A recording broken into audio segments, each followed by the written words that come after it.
네, 안녕하세요. 명성교회 신준우 전도사입니다. 오늘은 예레미야가 3장부터 5장까지 보도록 하겠습니다.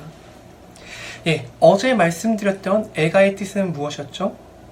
네, 큰 울음. 좀 더 정확히 말하자면 슬픔의 통곡입니다. 네, 그러면 애가의 대부분, 그 애가는 언제 부르는 노래라고 했죠? 네, 사람이 죽었을 때 부르는 장성고, 즉 심각한 노래입니다. 그렇다면 예레미야가 왜 이렇게 울면서 무슨 일 때문에 통곡하면서 노래를 불렀냐면, 즉 이스라엘의 죄와 그로 인한 멸망에 대해서 너무 슬퍼가지고 목을 놓아 불렀던 노래입니다. 그리고 큰 숲으로 보자면 1장에서 2장은 통곡이라고 잡았고, 그리고 3장도 역시 통곡입니다. 그러나 절제된 통곡, 즉 예레미야 개인의 탄식입니다. 4장은 나라가 망한 것에 대한 자체의 탄식이 아니라 망한 다음에 예루살렘을 보았을 때 그 거리의 풍경을 묘사한 것입니다. 즉 나라가 망하고 휴증에 대한 내용인 것이죠. 그래서 거리라는 단어가 정말 많이 나옵니다. 좀 더 자세히 말하자면 나라가 망한 다음에 바벨론 군대가 점령하고 완전히 황폐화가 된 예루살렘의 삶의 모습에 대한 탄식입니다. 그리고 5장은 백성의 탄식, 즉 남은 자들의 탄식을 말하고 있습니다. 그리고 남은 자들의 기도입니다. 오늘은 좀 5장을 볼 필요가 있습니다. 한번 5장을 한번 분석 한번 해보겠습니다. 1절에 보면 기억하시고 그리고 우리가 받은 치욕을 살펴보옵소서라고 되어 있습니다. 예레미야가 통곡의 기초에서 탄식하는 간구의 기도입니다.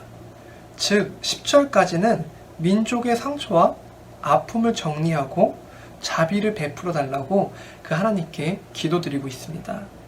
그러면 11절에서 14절의 특징은 특정 집단이 받은 저주를 회상하고 있고, 15절에서 18절은 왜 하나님께서 그들에게 심판하셨는지 말씀하고 계십니다. 그리고 19절은 드디어 예레미야의 주제입니다. 주의 보좌는 대대에 이르나이다. 이 장의 중요한 장이면서 그리고 시가서에서 가장 중요한 요소를 나타내고 있습니다. 예레미야는 하나님이 늘 그 보좌의 좌정에 계시며 하늘에서 세상을 다스리신다는 선포를 하고 있는 것입니다. 그리고 21절에서 22절, 하나님께서 화가 나셨는데도 이 이스라엘을 버리시지도 않고 떠나시지도 않는 하나님의 그 모습을 보여주고 있습니다. 그리고 그 백성을 영원히 버려두실 수 없는 하나님의 그 신실함을 예레미야가 고백하고 있습니다. 네, 사랑하는 여러분, 여러분 예레미야 애가는 예레미야와 이스라엘 백성이 먼저 울면서 탄식한 기도가 아닙니다. 하나님께서 그분의 백성이 파탄나고 박살나고 비참해진 것에 대해서 먼저 우리 주님께서 울어주시고 대신 울어주시는 사랑의 노래가 바로 애가입니다. 우리가 먼저 울고 애통해하고 슬퍼하신 게 아니라 이 박살나고 처참해진 이 이스라엘 백성들을 보고 먼저 하나님께서 울어주셨다고 말하고 있는 것입니다. 사랑하는 여러분, 우리 하나님의 7가지 신적인 속성 중에 인애가 있습니다. 근데 비공유적인 속성인 3가지의 특성이 있는데, 하나님은 무한하시고 영원하시고 불변하신다고 하십니다. 우리 사랑하는 그 하나님의 공유적인 속성 중에 정말 중요한 인애적인 특성이 뭐냐면, 이 인애적인 특성 안에 하나님의 사랑의 하나님, 그 다음에 오래 참음, 그리고 자비. 이게 하나님의 특성 중에 인내성에 포함되는 것입니다.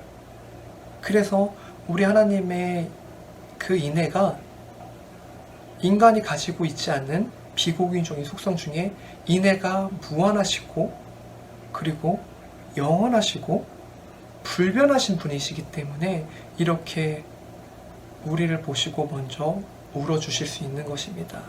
이 인애가 무한하시고 영원하시고 불변하신 하나님의 그 사랑을 오늘 먼저 알고 우리가 먼저 우는 것이 아니라 그 하나님께서 먼저 울어주시고 기다리신다는 그 하나님의 마음을, 애끄는 하나님의 사랑의 마음을 우리가 먼저 오늘 하루 묵상하는 시간을 갖는 날이 되었으면 좋겠습니다.